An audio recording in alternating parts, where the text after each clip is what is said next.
Ушундай согуш болуп жатканда дагы биздин набайлар токтогон жок. Солдаттарга снаряддын түшүп аткан жеринде автоматтын үнү угулуп атса дагы нан жаап берип турду.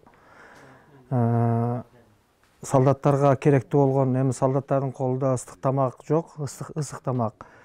Сухой паёктор бар экен, бирок ысык тамакты элдер тарабынан ар бир кээ бир адамдар өздөрүнүн жанынан малдарын союп берип, шорбо пиширип берип, аш демдеп берип жеткирип турдук. Жакшам күндөн бери ушул жердин кызматындабыз. Нандар кимдер алат эми? Погромго, солдаттарга, ушул жерде калган элдерге берилип атат да. Акысыз таратылат. Акысыз таратылат. Ошол башталган күнү кошунанын машинасына семьямды салып бердим. Өзүм анан ушул келген солдаттарга кызмат кылып, ушул жерде нанны дагы колдон келген кызмат кылып турабыз.